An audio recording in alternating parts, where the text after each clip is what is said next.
Hello everyone. In this particular lecture we shall cover the next type of drug induced toxicity, that is hematotoxicity. So in one of the earlier lectures we have considered the cardiotoxicity. Okay, so in which we have seen the different types of toxic effects of drugs on the heart specifically. So in this particular lecture, though it is related to the cardiovascular system itself, here we are going to focus only on the toxic effects to the blood, hemato, that is relating to the blood. Okay, so what are those different types of toxic effects which can be produced in the blood?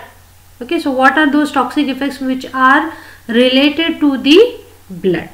Okay, so before going into the actual toxic effects, let's brief on the blood. Okay, so as you all are aware of, blood, it is a liquid connective tissue which consists of different types of cells which are surrounded by liquid extracellular matrix. Okay, so blood, it is an important system which is playing very important roles in the body. So basically it is a connective tissue and it is the only liquid connective tissue. Okay, now this extracellular matrix which is surrounding these different types of cells, that is called as the blood plasma. Okay, which suspends the different types of cells and the cells fragments. Okay, so we shall see what is the composition of blood also in the upcoming slides. So before going into that, let us see what are the different functions of blood. Okay, so one of the important function of blood is transportation.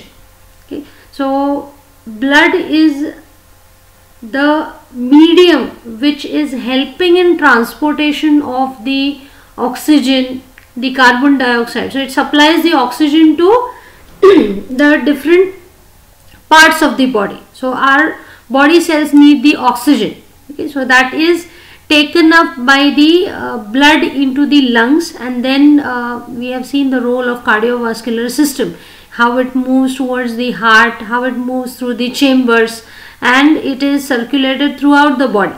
So the need of oxygen is satisfied by the blood. At the same time, it is also removing the waste material like carbon dioxide or maybe some other types of waste materials, a metabolic waste which are generated in the different tissues. These are also transported and these are removed from those tissues. Okay, apart from this, also transportation of the different normal entities in the body or the normal metabolites in the body, or the transportation of the drugs which are absorbed systemically. So they reach their site of action when it is carried by the blood. Okay, next role is the regulation. So it helps in regulating the body electrolyte and the fluid balance, the pH, okay, the temperature. So all the regulation, it is playing an important role in regulation of these important parameters of the body. Okay, next function is protection. Okay, immune system, okay, that is the WBCs, they play a very important role in protecting ourselves from the infections. Okay, apart from that, even the blood has certain clotting factors. So if at all there is any kind of damage to the blood vessels and if the blood oozes out, it clots, right? It prevents the loss of blood from the body. Okay, so that's how it plays a very important role in the protection. Okay, so these are the different functions of blood. Now coming to the components of the blood. Okay, so normally 8% of our body fluids, okay, it comprises of the whole blood. Okay, out of which the 55% is the blood plasma, that is the extracellular matrix, into which different proteins are suspended, or it comprises mainly of water and certain other solutes. Okay, various substances are present, different types of proteins, different types of solutes are dissolved in this blood plasma, which comprises of 55% of the blood. Rest of the 45% of the blood it comprises of the formed elements. That is the different types of cells and the cell fragments. They comprise of the 45% of the blood, and these are collectively known as formed elements. Okay, now let us see what are these different types of formed elements. The first one is the RBCs or red blood cells. These are also known as erythrocytes. Okay, and the number of erythrocytes or the RBCs in the blood are 4.8 to 5.4 million per mm cube. Okay, then the next type of cells present in the blood are the WBCs or white blood cells. Okay, these are also known as leukocytes, and these are 5,000 to 10,000 cells per mm cube in number. Okay, so these are the normal range which are given over here, and further these WBCs are of 5 different types.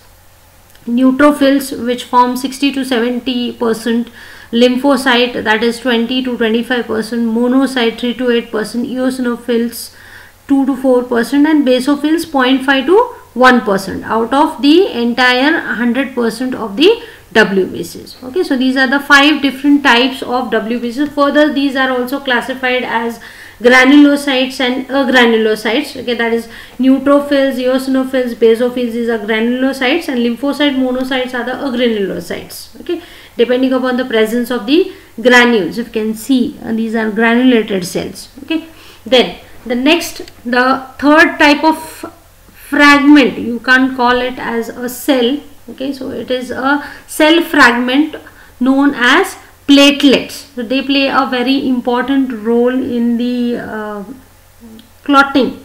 Okay, so these are 1.5 lakh to 4 lakh platelets per mm cube. These are also known as thrombocytes. Okay, RBCs mainly are involved in the transportation of the oxygen, and WBCs, these are mainly involved in the immunity, whereas platelets are mainly involved in the clotting of the blood.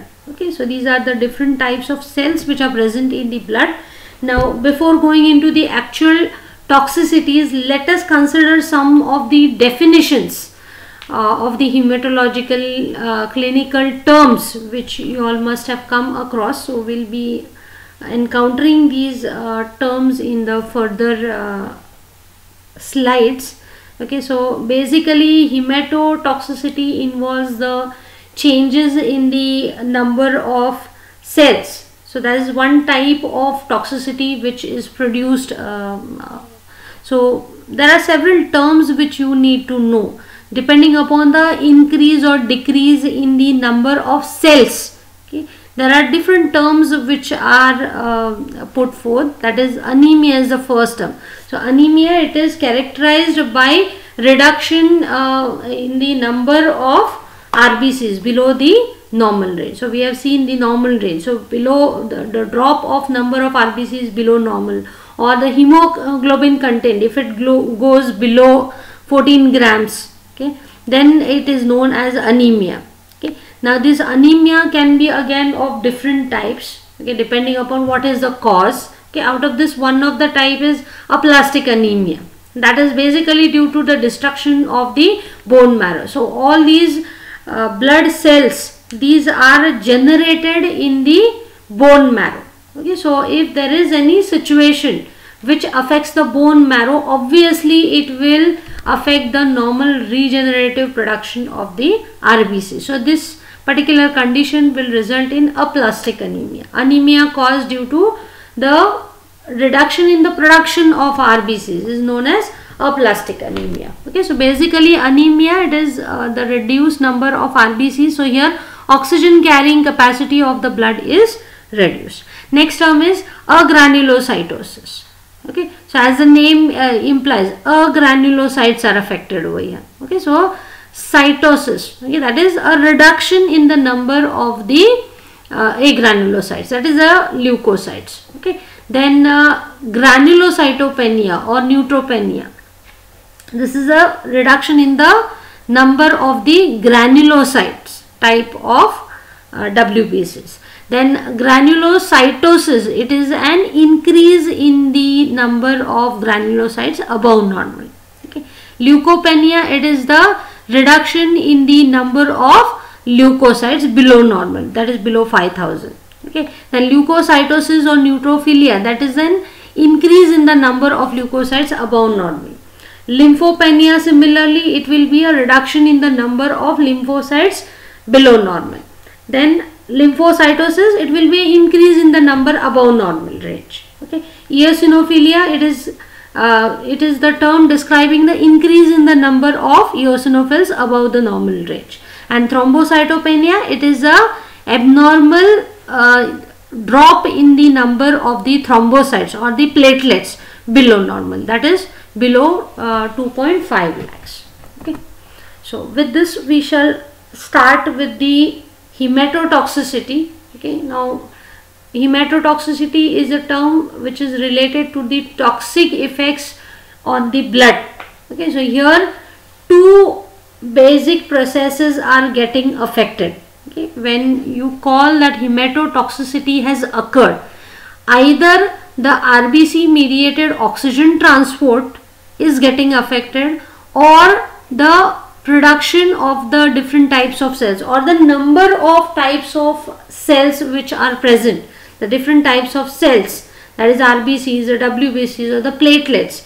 So there may be alterations in their productions, or there may be alterations in their number. So these are the two basic processes which are getting affected in the hematotoxicity. Okay, now coming to the history of hematotoxicity. Okay, so the earliest experience of hematotoxicity was seen in terms of favism.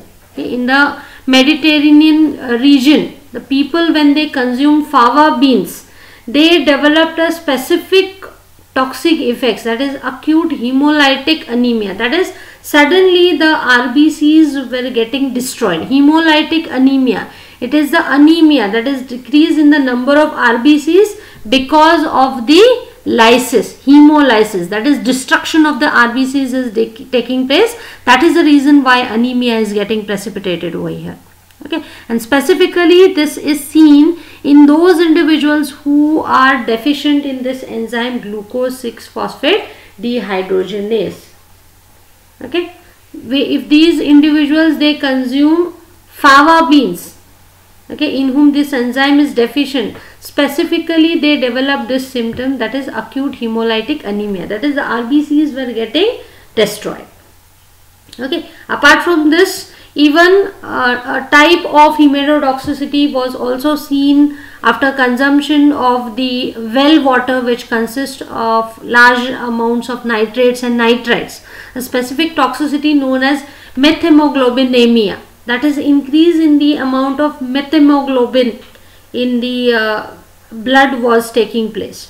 Okay, so this particular condition was characterized by cyanosis, that is the oxygen carrying capacity of the blood is getting affected. So here the iron, okay, it is present in the ferrous form, it gets oxidized in the ferric form. These are actually in equilibrium. We will see how this methemoglobinemia exactly develops.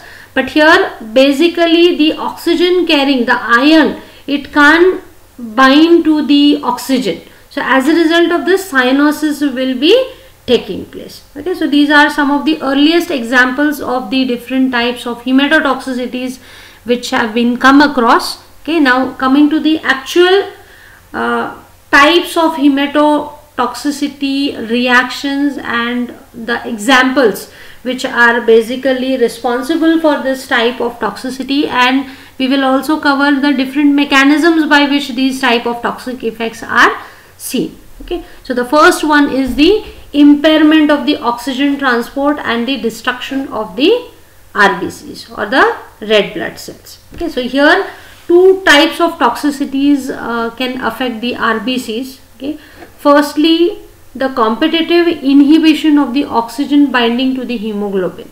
Okay, so hemoglobin, it is the main entity in the RBC which is actually responsible for transportation of the oxygen, right?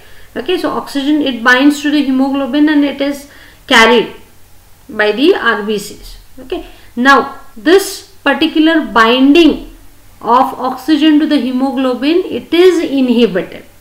Okay. The second mechanism which is, or the second type of toxicity which is involved, is the induction of the anemia. Okay, so anemia may be precipitated. That is, here the number of erythrocytes or the number of RBCs will be reduced because of the damage and the destruction of the RBCs. The number of RBCs will be reduced, and that particular condition is known as anemia. So here again, basically the oxygen carrying capacity will be hampered. Okay, if the number of RBCs are reduced, obviously the amount of hemoglobin will go down.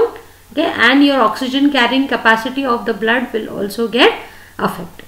Okay, so coming to the examples of substances or the chemicals which are responsible for these type of toxicity, these include carbon monoxide, cyanide and hydrogen sulfide. Okay, so basically they can bind to the hemoglobin and interfere with its function of carrying the oxygen or transportation of the oxygen. Now coming to carbon monoxide. So this basically inhibits the binding of oxygen to the hemoglobin. Directly it will inhibit the oxygen binding to the hemoglobin. Okay, and the type of adverse effects or the type of symptoms which may be seen, it may be mild side effects to life-threatening hypoxia also may be precipitated. Okay, hypoxia, that is decrease in the levels of the oxygen. We will come to that hypoxia also, which is the next type of complication. Now the mechanism which is underlying this type of toxicity which is produced by carbon monoxide, so this includes the hemoglobin. So it itself will get bound to that iron, and that's how it is decreasing the oxygen carrying capacity of the hemoglobin. Okay, now the consequences of this carbon monoxide poisoning, it will no doubt, it will immediately affect the oxygen carrying capacity of the blood. Okay, so as a result of this, the oxygen supply to the various regions of the body will get affected. Okay, but certain long-term effects also may be produced as a result of this carbon monoxide poisoning, such as the cardiovascular or neurological complications may also be precipitated. Say for example, a delayed neurological injury such as memory loss may be produced, okay, as a result of carbon monoxide poisoning. Whereas in case of cyanide and hydrogen sulfide, basically these can also bind to the heme ion in the hemoglobin. Okay, but their toxic effects, it is mainly by affecting the energy production in the mitochondria. So that's basically getting affected by the cyanide and the hydrogen sulfide. Okay, now here the myth hemoglobin development may take place. Okay, so there are certain substances which can result in formation of myth hemoglobin, and this condition is known as myth hemoglobinemia, wherein there is an increase in the amount of myth hemoglobin formation. As a result of this, it may even result in hemolytic anemia. We will see why exactly and how exactly this methemoglobinemia may result in hemolytic anemia a little later in the upcoming complications. Okay, so basic mechanism why this methemoglobinemia is taking place. Firstly, it involves the oxidation of the hemoglobin. Okay, that is the iron.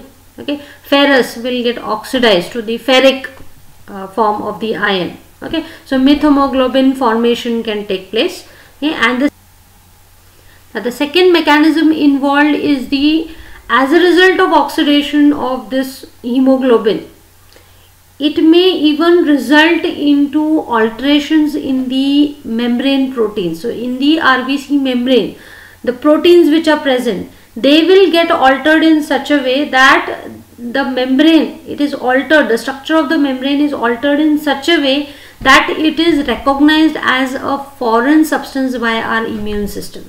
And our immune system, when it encounters any foreign substance, immediately the immune reaction will take place and it will start producing the antibodies and will start destroying it. It will identify it as an antigen. Any foreign substance which is entering the body, it acts as an antigen. So antibodies are produced which will start destroying that antigen.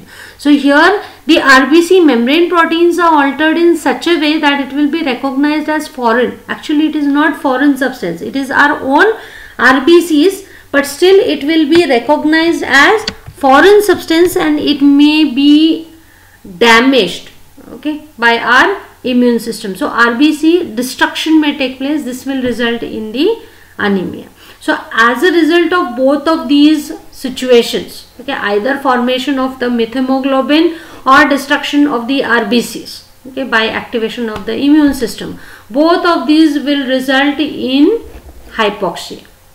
Okay, that is, the oxygen carrying capacity will be reduced. So as a result of this, what will happen? The oxygen levels will also go down in the body. So it will create a condition called as hypoxia, of course, which is the next type of complication which we are going to consider. Okay, so hypoxia, it can be defined as the decreased concentration of the oxygen either in the inhaled air or the inspired air, or the oxygen content, decrease in the oxygen content in the arterial blood, okay, which is supplying the entire body. So if there is less of oxygen, obviously that condition is known as hypoxia, or decrease in the oxygen content in the tissues. So all these situations are known as hypoxia. Okay, so normal amount of oxygen will not be present. There will be a decrease in the amount of oxygen either in the inspired air or in the blood which is supplying the entire body or in the tissues. Okay, so this condition is known as hypoxia. Whereas anoxia, it is the complete absence of the oxygen. Now let us see why this hypoxia is getting precipitated. Okay, hypoxia is a condition which can be developed as a result of anemia. Okay, if the number of RBCs are decreased, obviously the amount of oxygen which is carried by your blood will also be reduced, so it will create this situation of hypoxia. A decrease in the iron content of the RBCs, obviously, because it is iron to which the oxygen will bind, right? Okay, so again there will be a decrease in the amount of oxygen which will be carried by the blood. Or next situation is ischemia, that is some kind of barrier to the blood flow in a particular region will create a condition hypoxia.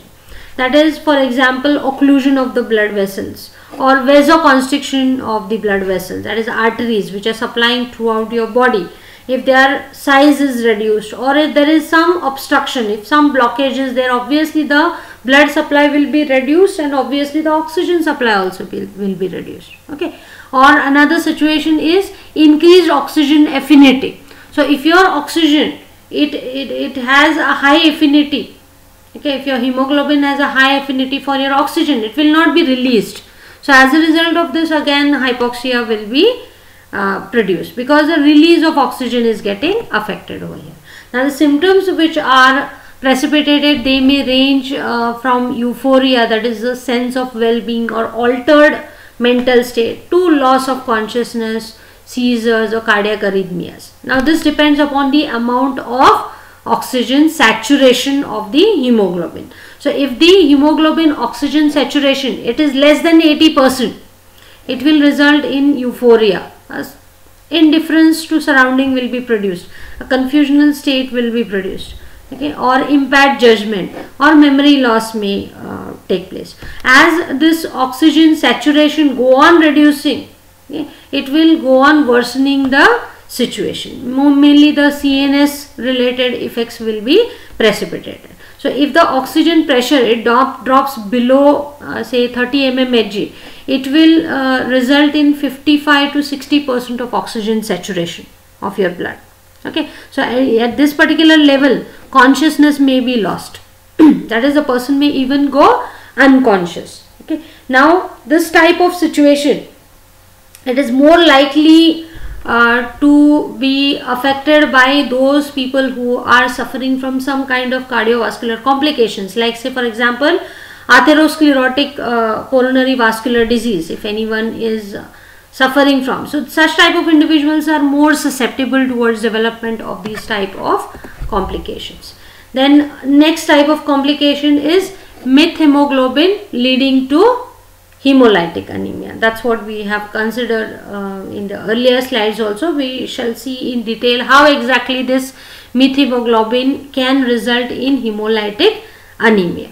Okay, now normally in the blood, okay, this ferrous and the ferric hemoglobin, there is an equilibrium between this, okay, the iron which is present, ferrous and ferric form, there is an equilibrium between these. Now when oxygen rich environment is encountered, okay, so here oxidization will take place, that is the ferrous form will be converted to the ferric form, the iron which is present in the hemoglobin. Okay, so as a result of this, the hemoglobin, it gets converted into methemoglobin, okay, because of the oxidization of the iron content of the hemoglobin. Okay, so this is how methemoglobin formation take place, when the oxidization of the iron content of the hemoglobin take place. Now this methemoglobin which is formed, it does not have any binding capacity towards the oxygen.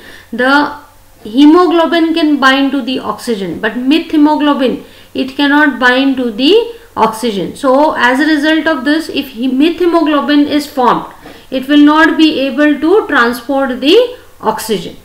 Okay, so as a result of this, if there is accumulation of more and more methemoglobin, obviously it will be detrimental or it will be harmful, because the blood is, or the hemoglobin is not able to bind or transport the oxygen. So obviously the unwanted consequences will follow.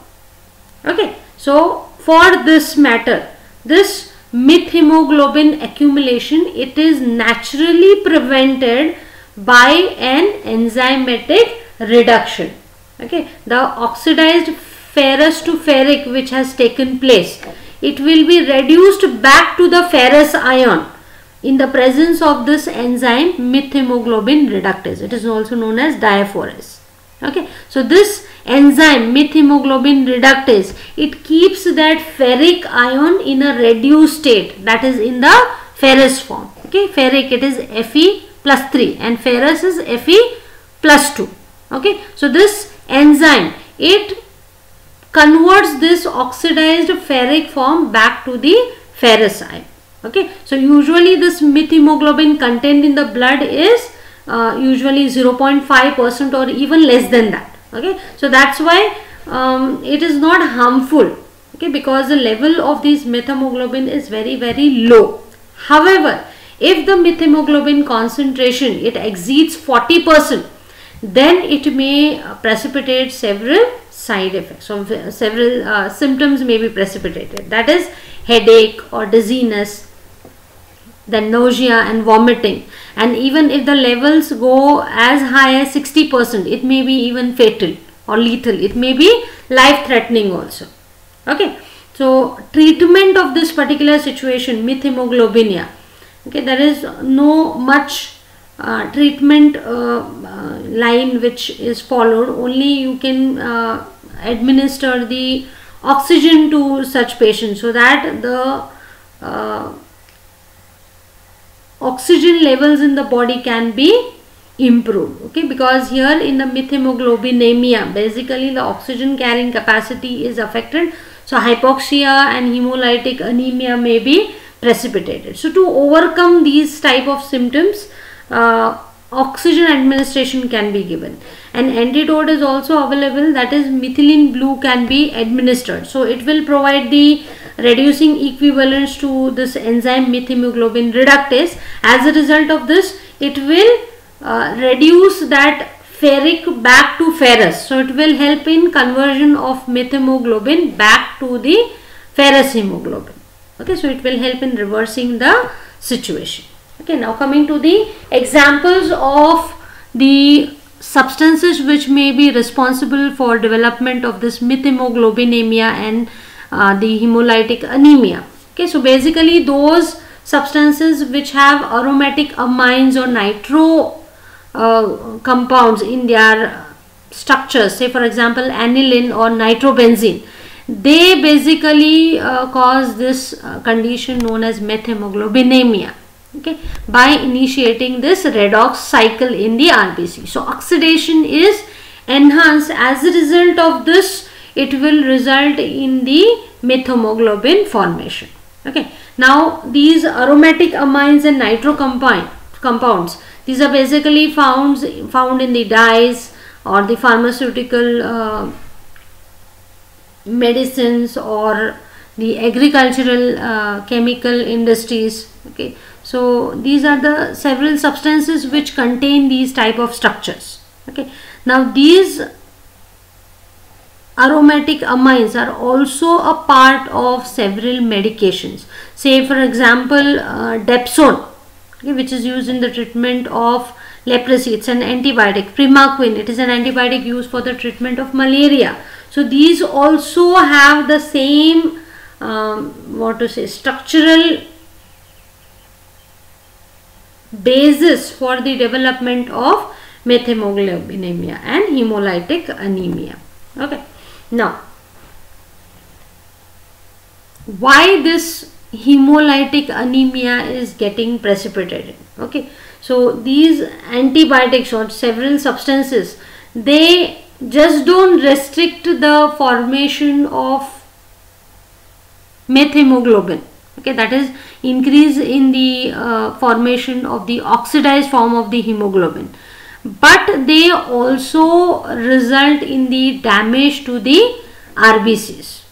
Okay, now there are certain changes which are taking place in the RBC membrane basically, which helps in converting these normal RBCs into abnormal RBCs. So as a result of damaged RBCs, they will be recognized by the spleen macrophages.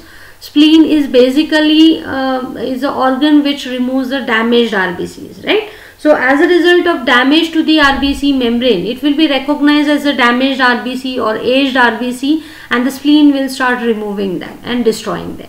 Okay, so here what is happening is normal RBCs, their structure is altered in such a way that they appear to be aged RBCs and they will be destroyed. So it will create a condition known as hemolytic anemia. That is the anemia produced due to the destruction of the RBCs. So this situation it results when the destruction of RBCs, it is taking place at a rate which is faster than the bone marrow's capacity to replenish them. Usually when the RBCs are worn out, they are destroyed, the bone marrow continuously synthesizes new RBCs and it replenishes whatever RBCs are destroyed. It is replenished by the bone marrow by producing new RBCs, okay, under the influence of erythropoietin, which is a hormone which is required for the production of the RBCs. Okay, so when these two situations are in an imbalance, if the destruction is more than the bone marrow's capacity to produce the RBCs, obviously the hemolytic anemia will be produced. So here decrease in the RBCs is because of their destruction. That's why this condition is known as hemolytic anemia. Okay, now these compounds, the aromatic amines, okay, so these are metabolized by certain CYP450 enzymes, okay, and they are converted to certain reactive metabolites which are capable of causing these two consequences, methemoglobinemia and hemolytic anemia. So these reactive molecules, they will start oxidizing the iron and it will result in formation of methemoglobin and result in alteration in the RBCs also, as a result of which hemolytic anemia will be precipitated. Okay, now basically these aromatic nitro compounds, these must be first reduced to aromatic amines by the gut bacteria. Okay, further after conversion of these aromatic nitro compounds to aromatic amines, they will be further metabolized to release aryl hydroxylamine. Okay, aryl hydroxylamine intermediates will be produced. So this N-hydroxyl metabolite, it is actually responsible for initiation of this oxidation in the hemoglobin via the redox cycle. Okay, so these reactive oxygen species which are formed, these will initiate this redox cycle in the RBCs and are responsible for the further damage. Okay, so these reactive oxygen species which are formed, they will start acting on the RBC cytoskeleton and they will start damaging the RBC membrane, okay, by cross-linking of the adjacent proteins. So whatever proteins are present in the RBC membrane, they will be oxidized and they will start cross-linking with each other. So this cross-link proteins, these are visualized in the form of Hen's bodies. Okay, so these consist of the cross-linking of this, or the covalent binding of this hemoglobin with the cross-linked proteins. Okay, so cytoskeletal proteins which are present in the membrane of the RBCs, these will start getting bound to the hemoglobin covalently. So as a result of this, the RBC membrane is getting damaged. So as a result of this, the shape of the RBC will be altered. So normal discoid shape of the RBC, okay, so that is getting affected. Okay, so this is an example.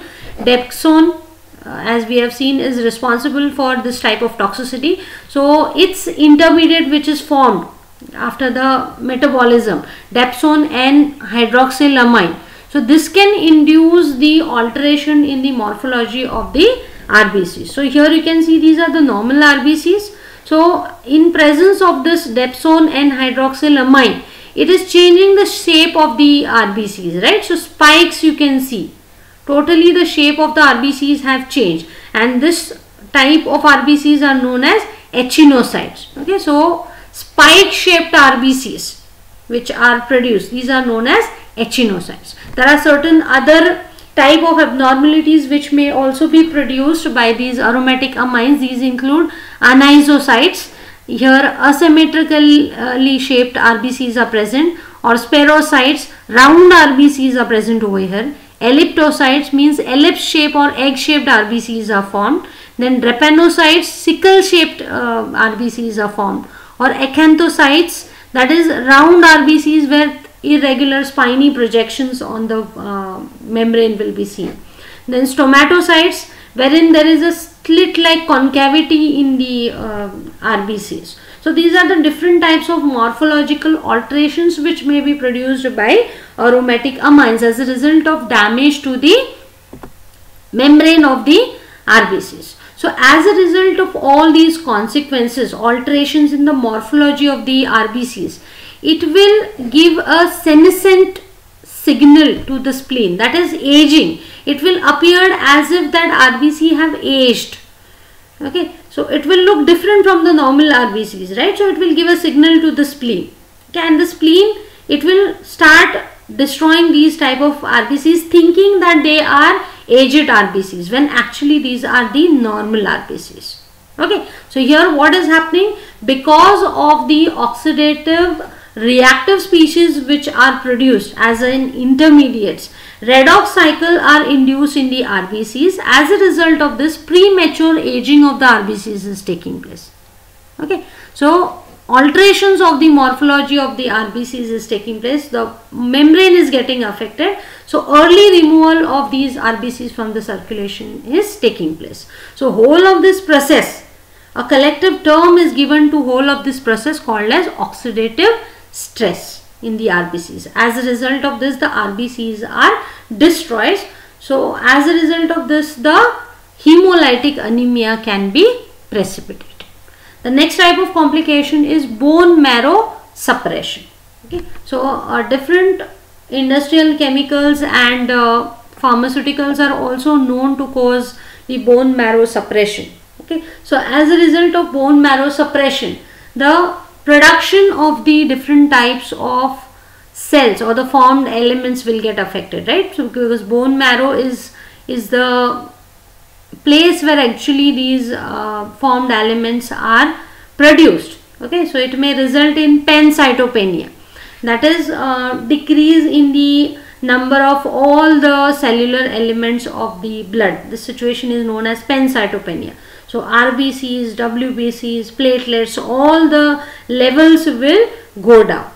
Okay, now this bone marrow suppression, it may be either reversible once the chemical is removed from the body when the exposure is stopped, or it may be sometimes permanent, depending upon what type of chemical is getting exposed, or what is the extent of exposure, for how long the exposure has taken place. Okay, now the clinical signs or the symptoms, these will depend upon the decrease in the types of cells. Okay, so as the bone marrow, it is involved in the production of the different types of cells of the blood, right? RBCs, WBCs and the platelets. So obviously if their levels will go down, obviously the